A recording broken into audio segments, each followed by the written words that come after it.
At exactly 2:17 in the morning, Claire Bennett's phone rang. She had been asleep for less than an hour.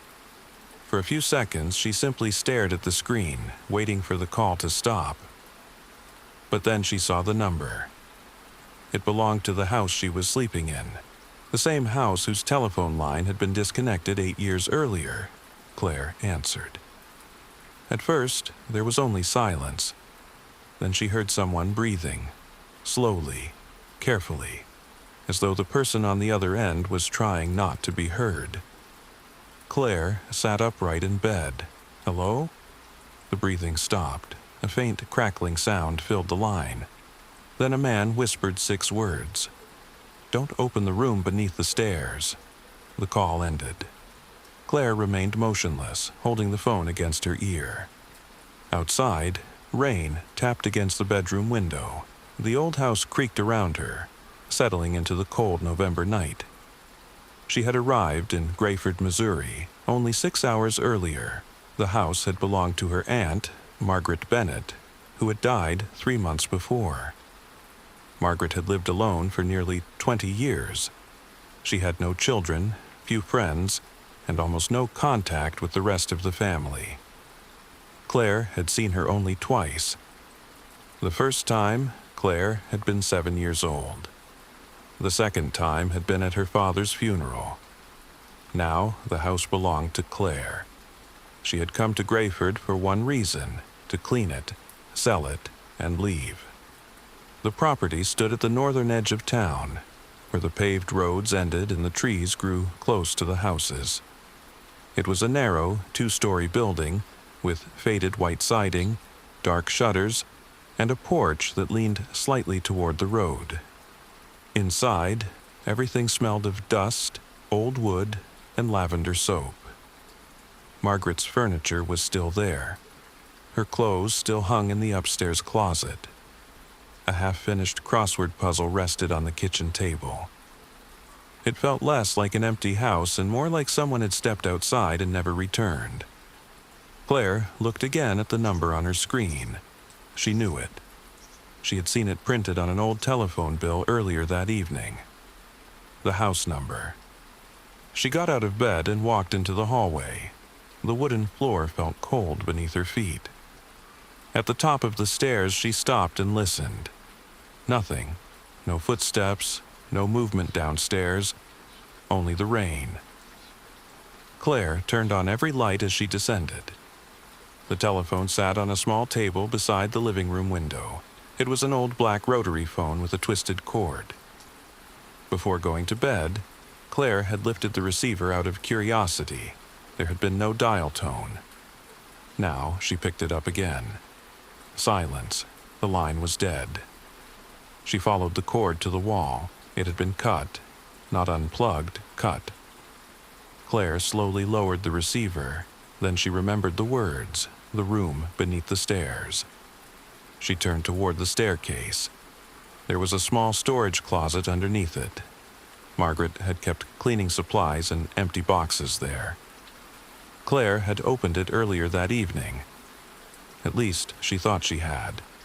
But standing in the living room now, she noticed something strange. The closet door was narrower than the space beneath the staircase. Much narrower.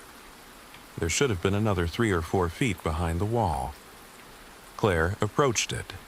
She placed one hand against the wallpaper beside the door. The wall felt solid, but when she knocked, the sound was hollow. Once, twice. Then, from somewhere behind the wall, something knocked back. Claire stepped away. The house fell silent again. She did not sleep for the rest of the night. At 7 in the morning, she drove into Greyford. The town was still waking. A delivery truck stood outside the grocery store. Steam rose from the storm drains. Across from the old courthouse, a red neon sign glowed through the rain. Martha's Diner. Claire parked outside and went in. She chose a booth near the window and ordered coffee she did not intend to drink. At the counter, an elderly man sat alone with a newspaper folded beside him. He wore a dark coat and held his coffee with both hands. Claire noticed that he was watching her reflection in the window. After a moment, the waitress approached her table. She was in her 60s, with silver hair and sharp, observant eyes. "You're Margaret Bennett's niece," she said. Claire looked up. "How did you know?" The woman smiled faintly. "This is Greyford. People usually know who arrives before they know why." She placed the coffee on the table. "My name is Martha Reed." Claire glanced toward the man at the counter. "And who is he?" Martha followed her gaze. "That is Walter Hayes." "Does he always stare at strangers?" "No," Martha said. "Only the ones who look frightened." Walter Hayes did not approach Claire's table immediately. He finished his coffee first. Then he folded his newspaper, placed a few dollars beside the cup, and stood. He moved slowly, but not uncertainly. There was something deliberate about him, the kind of movement that came from spending years entering rooms where everyone had something to hide. Martha brought another cup to Claire's table just as Walter sat down across from her. "You look like someone who heard something she cannot explain," he said. Claire studied him. "And you look like someone who enjoys saying things like that." Walter gave the faintest smile. "Sometimes." Martha placed the coffee between them. "Walter used to be a detective," she said. "Used to be," Walter corrected. Martha ignored him. "He retired 6 years ago. He still asks too many questions, and people still answer them," Walter said. Claire wrapped both hands around the warm cup. For several seconds, she said nothing. Then she told him about the call, the disconnected number, the breathing, the warning, and the hollow space beneath the stairs. Walter listened without interrupting. Only once did his expression change. When Claire mentioned the knock from behind the wall. "You are certain it came from inside?" he asked. "Yes. Not from the pipes?" "No."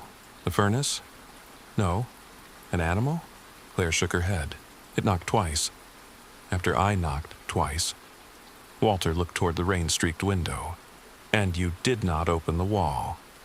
"I did not know how. That is not what I asked." Claire stared at him. "No," she said. "I did not open it." Walter nodded. "Good." Martha crossed her arms. "What are you thinking?" Walter ignored the question. He asked Claire to show him the call history on her phone.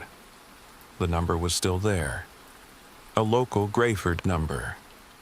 Walter wrote it on a paper napkin.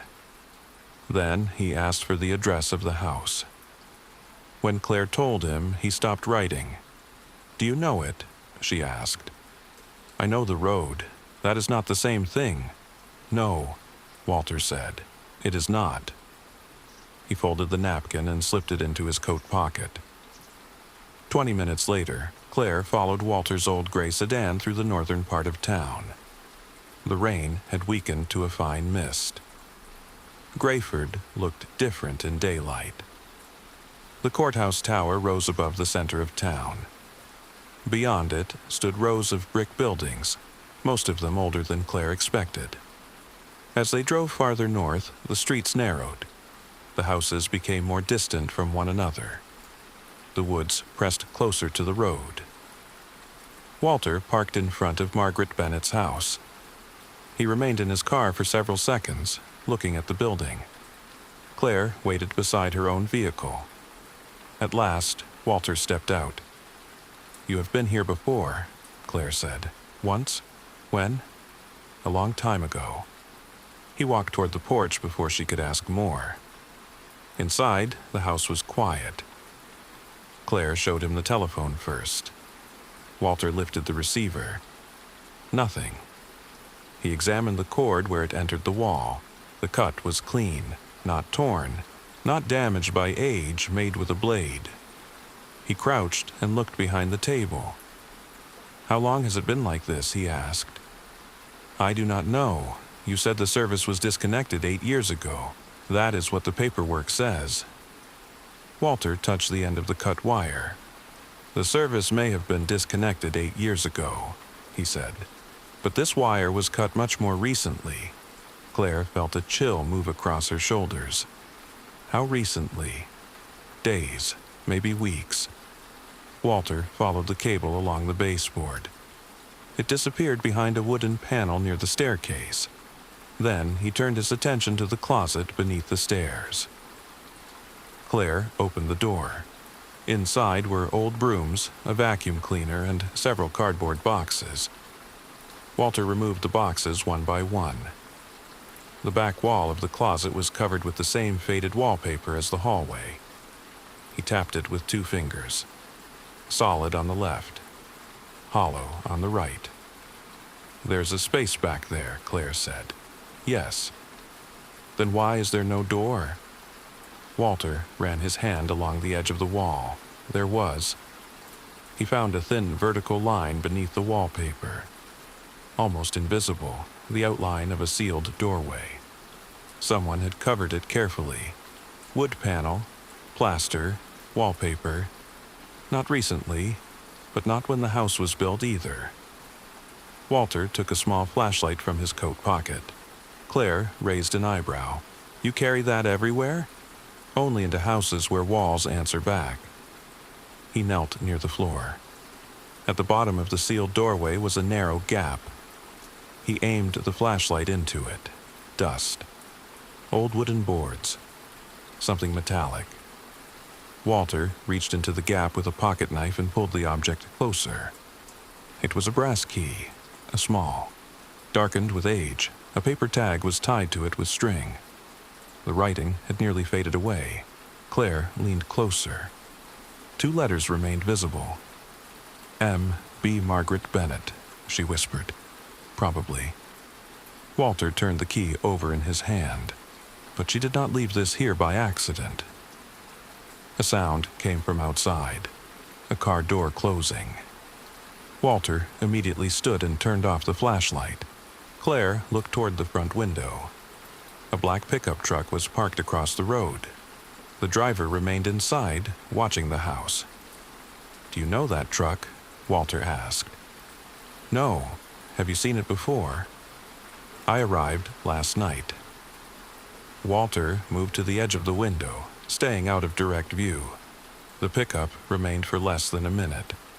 Then it pulled away and disappeared around the bend. Claire swallowed. "Should we call the sheriff?" "Not yet. Why not?" "Because watching a house is not a crime. And calling from a dead telephone line? That might be." Walter returned to the sealed doorway. He examined the wallpaper again, then stepped back. "Do you have any tools?" "In the garage. Bring a hammer, a flat bar, and a screwdriver." Claire stared at him. "You said it was good that I did not open it." "It was. What changed?" "Someone knows you were here." Claire looked toward the road. "And you think whatever is behind this wall is the reason." Walter placed the brass key in his pocket. "I think someone wanted you frightened enough to leave, and the voice told me not to open it." "Yes. Then maybe the voice was trying to protect me." Walter looked at the sealed doorway. "Or protect what is inside." Claire returned with the tools. Walter began carefully removing the wooden trim around the hidden door. The work was slow. The house remained silent, except for the scrape of metal against wood. After several minutes, the edge of the old door became visible. It had been painted shut. Walter inserted the flat bar and pushed. The wood groaned. Dust fell from the frame. Then the door moved inward by less than an inch. Cold air escaped from the darkness beyond it. Claire stood behind Walter, holding the flashlight. "Can you see anything?" "Not yet." He pushed again. The opening widened. The beam of light reached into a narrow room no larger than a closet. There were shelves along one wall, a wooden chair, several cardboard file boxes, and an old telephone mounted beside the door. Claire stared at it. The same black model as the one in the living room. Walter stepped inside. The room smelled of damp paper and rust. He ran the flashlight across the shelves. Most were empty, but on the floor beneath the chair something caught the light. A fresh cigarette, not an old one, not covered in dust. It had been smoked recently. Walter bent down but did not touch it. Claire whispered behind him, "Someone has been in here." Walter looked at the cigarette, then at the hidden telephone. Yes. At that exact moment, the phone in Claire's hand began to ring. She froze. The screen showed the same number as before, the number of the house. Walter slowly looked toward the telephone mounted on the wall. Its receiver was still resting in place. Claire answered the call. Neither of them spoke. For 3 seconds, there was only static. Then the same man's voice whispered into her ear, "You should not have brought him here." Claire kept the phone pressed to her ear even after the call ended. Walter watched her face. "What did he say?" he asked. Claire lowered the phone. He said, "I should not have brought you here." Walter looked toward the hidden telephone. "Then he knows who I am," he said. Claire stared at him. "Is that supposed to make me feel better?" No. Walter took out his own phone and called Sheriff Daniel Cole.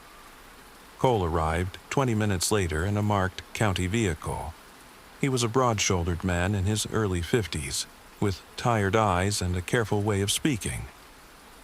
He stepped into the house, saw Walter beside the open wall, and stopped.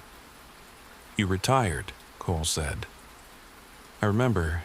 Then why are you standing inside a hidden room before calling me?" "Because it was hidden. That is not an answer. It is the only one you are getting." Cole looked at Claire. "Are you the owner?" Claire nodded and explained the calls again. Cole examined her phone, the severed wire in the living room, and the second telephone inside the concealed room. When he saw the fresh cigarette, his expression changed. "Nobody touches anything else," he said. Walter leaned against the doorway. "I already touched the door." "Of course you did." Cole photographed the room, then called a deputy to collect the cigarette and inspect the telephone equipment. The deputy removed the cover from the wall unit. Inside were 2 sets of wires. One was old and disconnected. The other looked newer. It disappeared through a narrow metal pipe running beneath the floor. Cole crouched beside it. "This line does not connect to the house service," he said. "Where does it go?" Claire asked. The deputy followed the pipe toward the rear wall. Outside, the line continued underground in the direction of the neighboring property. Walter walked to the kitchen window. The nearest house stood nearly 200 yards away, partly hidden by trees. It was smaller than Margaret's house and badly maintained. The roof sagged near the chimney. An old blue car sat beneath a canvas cover beside the garage. "Who lives there?" Claire asked. Walter did not answer immediately. Cole looked at him. "You know?" Walter nodded. "Samuel Pike." Claire waited. Walter continued. He worked for the Greyford telephone company before it closed. Installation, repairs, underground lines. He retired about 20 years ago. Cole stood. He also smoked the same brand as the cigarette in that room. Claire looked between them. "Then he made the calls?" "Maybe," Walter said. "Maybe. The line goes toward his house. The line goes toward his property. That does not prove he used it last night." Cole turned to Walter. "What are you not telling us?" Walter looked at the boxes inside the hidden room. 14 years earlier, Margaret Bennett called the police and reported someone inside this house. Claire's expression tightened. "Someone broke in?" Walter nodded. "I was the detective who came here. What happened?" "Nothing." Margaret said she had made a mistake. She claimed the sound came from the basement and refused to file a report. "You believed her?" "No." "Then why did you leave?" "Because there was no damage." no missing property, and no witness willing to cooperate. Walter looked into the hidden room. I never knew this room existed. Cole opened the first file box. Inside were old property records, bank statements, handwritten notes, and copies of construction permits. The documents were more than 15 years old.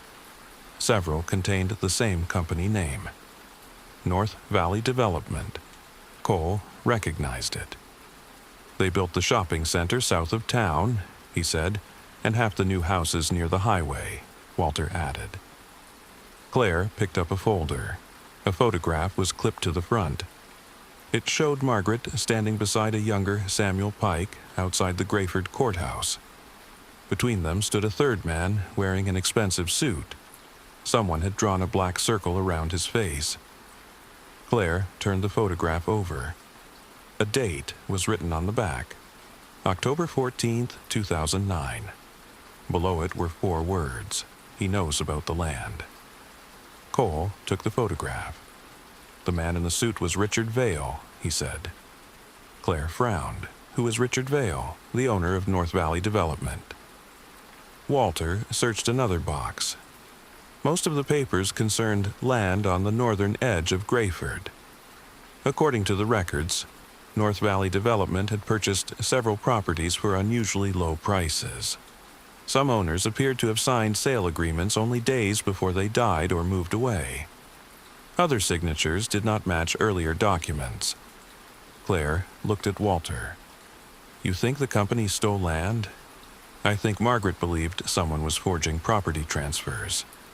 Cole shook his head. "These are copies. We need originals." Walter opened the last box. It was empty. Not completely empty. A clean rectangular space remained in the dust at the bottom, as if a large folder or ledger had been removed recently. Walter pointed at it. Someone came here looking for the original documents. Claire remembered the black pickup, the truck across the road. Cole stepped outside and radioed the license plate description to his deputy. A few minutes later, the answer came back. The truck was registered to North Valley Development. Claire stared at the road. Then, whoever was watching the house works for Richard Vale, or wants us to think that, Walter said. Cole closed the file box. "We are going to Samuel Pike's house." They crossed the wet field between the 2 properties. Cole walked first. Walter and Claire followed. Samuel Pike's front door was unlocked. Cole called his name twice. No answer. The house smelled of cigarette smoke, dust, and machine oil. In the basement, they found a wooden workbench covered with old telephone parts. A modern mobile phone had been connected to a small electronic relay. Beside it ran the underground wire leading toward Margaret's house. Claire pointed at the device. "That is how he called me." The deputy examined it. "The mobile phone made the call," he explained. "The relay sent the sound through the old line. It would make the call appear connected to the Bennett house number." Walter looked around. There were no signs of a struggle. Samuel's coat was missing. So were his car keys. On the workbench stood an ashtray containing several cigarettes of the same brand as the one found in the hidden room. Cole picked up a folded sheet of paper beside the relay. It was addressed to Claire. The message was short. "Claire Bennett. I am sorry for frightening you. Margaret made me promise that the room would remain closed until Richard Vale was dead. He is not dead, and now he knows you have the house. Do not trust the sheriff. Do not trust the newspaper. Most of all, do not trust Walter Hayes." Claire slowly looked toward Walter. Cole read the final line again. "Do not trust Walter Hayes." The basement became silent. Walter did not appear surprised. Claire stepped away from him. Why would he write that? Walter stared at the note. "Because 14 years ago, Samuel Pike saw me leave Margaret's house, and less than 1 hour later someone entered it again." Cole's eyes narrowed. "You never put that in your report." "No," Walter said. because I did not know until today. Claire held up the note. Then how do you know it now? Walter pointed to the bottom corner of the page. A small symbol had been drawn beneath Samuel's name, a circle crossed by 2 lines. The same symbol appeared on the photograph of Richard Vale. Walter's voice became quieter, because Margaret showed me that mark 14 years ago. She said it belonged to the person who'd been inside her house, and she said that person worked for the Greyford Police Department. Cole read the note again. Only 3 officers had access to Margaret's report 14 years earlier: Walter, Cole, and Police Chief Harold Vance. Walter looked at him. Vance arrived after I left. He said he would handle it. Cole understood. Margaret's report had not vanished by accident. Vance had removed it. They searched Samuel's basement again. Behind the relay, Walter found a map of the old telephone network. One line led from the Bennett house to an abandoned exchange outside town. Cole called for backup. They found Samuel Pike inside the exchange. He was alive, hiding beside an old switchboard. Samuel admitted making the calls. Margaret had discovered that Richard Vale was buying land with forged signatures. Chief Vance protected him and destroyed police reports. "Why did you warn Claire not to trust Walter?" Cole asked. Samuel looked at Walter. Margaret believed he was involved. He was the last officer she saw before someone searched her house. "I left alone," Walter said. "I know that now," Samuel replied. "Vance followed you. I saw his car behind the trees." Samuel explained that Margaret had hidden the original records before her death. The brass key opened a metal box beneath the switchboard. Inside were deeds, payment records, and a ledger containing the names of Vale, Vance, and several officials. A vehicle stopped outside, the black pickup. 2 men entered the exchange. One carried gasoline. The other worked for Richard Vale. Cole and his deputies arrested them before they could burn the building. By evening, Richard Vale and former Chief Vance were in custody. The ledger proved years of fraud, bribery, and stolen property. Claire returned to the house with Walter. "Why did Samuel call at 2:17?" she asked. Walter looked at Margaret's old files. October 17th, 2:17 in the morning. That was when Margaret first caught Vance inside the hidden room. Claire looked at the dead telephone. So there was never a ghost? "No," Walter said. "Only frightened people, old wires, and a secret that survived longer than anyone expected." Claire decided not to sell the house immediately. She gave the records to Cole and allowed Emily Carter to publish the story. 3 nights later, Walter sat alone at Martha's diner. At exactly 2:17, his phone rang. "The number belonged to the Bennett house," Walter answered. Claire spoke from the other end. "I found another sealed door." Walter closed his eyes. Martha placed coffee in front of him. "Another quiet night?" she asked. Walter stood and took his coat. "Not anymore."